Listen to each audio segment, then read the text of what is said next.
asxaabta ku xiran waa beri t v kusoo dhawaada sheekadii cusbad libin jeceyl qaybteedii 11 markiiba hooyo batuulo waxa ay ugu yeertay yaasiin una sheegtay in aabihii uu u wacayo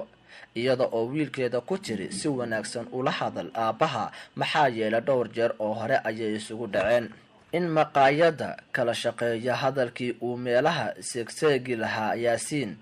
nintiisa og ayaa uu ahaaye markiiba aabihii ayaa uu u galay oo uu gacanta ka dhunkaday aabe cali oo sariirta jiifa ayaa soo fadhiistay oo ku yidhi aabe cali haya bal ii waran gabadhan halkay ka soo wadatay waaba yaabe yaasiin aabe gabadhan muddo ayaan wada soconnay sidaas ayaan ugu garaysanay in aan isa soo mehersano aabe cali ma og tahay in diiniyan aysan sax ahayn in gabar la meher xado mase jeceshahay in walaalaha sidan oo kale wiil facaa ah uu iska kaxaysto ileen gabadha weli ayay leedahay oo la doonayo inuu idmo meherkeeda yaasiin aabe reerkaas waa kuwa isla weyn marka marnaba ima aqbali lahayn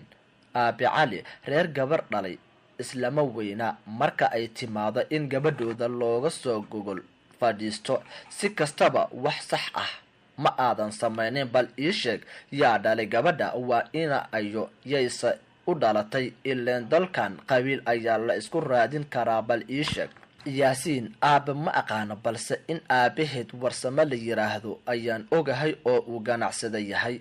aabe cali hadda warsamo oo keliya kuma koobi karnee waa warsamo ayo haddii aadan aqoon iyada bal soo weydii yaasiin isaga oo ordayo ayuu u soo galay falis oo hablaha la dhashay la sheekaysanayso markiiba waa uu u sheegay wuxuuna ku soo laabtay aabihiis oo ku yidhi yaasiin aabaheed waxaa la yidhaahdaa warsamo cali dhagaweyne waa ganacsade aabe cali haa waan gartay waa ninka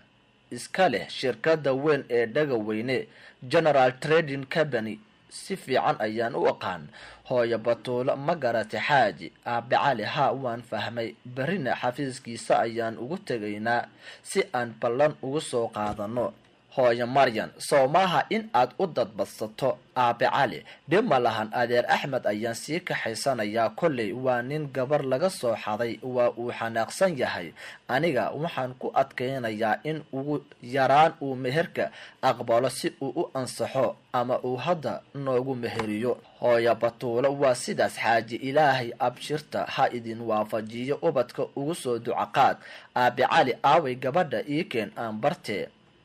yaasiin markiiba waxa uu u soo wacay falis oo aad mooday in xoogaa culayska ka degay oo hablaha guriga jooga ay u sheekeynayeen waxayna soo raacday yaasiin oo ay u soo galeen qolkii uu aabe cali kaar ku jiray markiina gacanta ayay ka dhunkatay waxa uuna aabe cali kaar ku yidhi aabe cali magacaa gabadhaydiyey falis aabe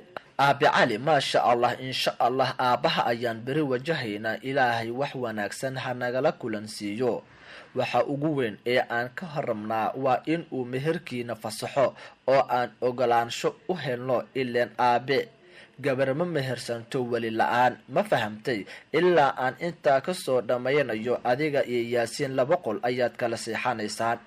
falis oo hoos u foororsan ayaa tiri haya aabe markiina waa soo baxday hooyo batuulo oo qalka ku hartay ayaa ku tiri hooyo batuulo dhib ma lahan xaaji gabadhaha ayay la seexanaysaa ilaahay aabaheed war fiican ha inoogu soo yeeriyo kolley in alaab dalbano waa la rabaa aabe cali tan alaabta ha inoo dambayso horta berri aan aragno waxa aan kala kulanno reerkeeda waa inta oo ay nagu yiraahdaan gabadha soo celiya gurigana ha lagu meheriyo hana laga soo galbiyo hooyo batuulo taa lafteedaba waa wanaag ilaahay ha soo saqiro sidii uu aabe cali kaar uu ku taliya ayaa habeenkii la yeelay iyada oo falis hablaha yaasiin la dhashay ay la seexatay halka yaasiin uu keli ku ahaa qolkiisa habeenka isaga oo filayay inuu midii uu jeclaatay dumarna uu kala baxay uu la aqalgeli doono balse ma aysan dhicin haddana marnaba ma uusan diidi karin hadalka aabihiis isaga oo ogaa in wax badan ay hore isaga hor yimaadeen aabe cali kaar ayaa aad kaga soo horjeeday in camal la-aan iska ahaado waxa uuna doonaya inuu maqaayada dhinaciisa ka shaqayso maadaama ay isaga da-da haysay. haddana yaasiin waxa uu ahaa wiil ay dhalinyaronimada dhexda kaga jiray labiska iyo lahasaawida dumarka ayaa la weynaa. inta badanna hooyadiis ayaa gabadh u ahayd oo ka difaaci jirtay qaylada aabihiis. yaasiin waa ogaa inuu wax badan aabihii ugu baahnaa maadaama uu arrin culus barxaday, waana ku qasbanaa inuu u dhaga raaraaciyo si amuurtiisa u meelmar. aaba cali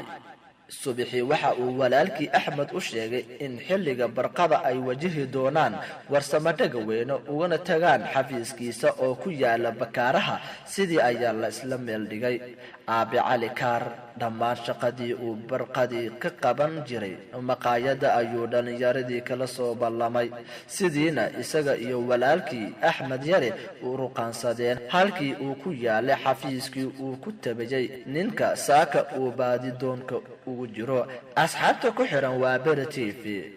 la socda jimcada dambe hadduu eebbe idmo qaybta kale ee sheekadan xiisaha badan libin jacayl. isku daya inaad sii shargaraysaan si asxaabta cusub ay ugu soo biiraan sheekadan xiisaha badan. mahadsanidin.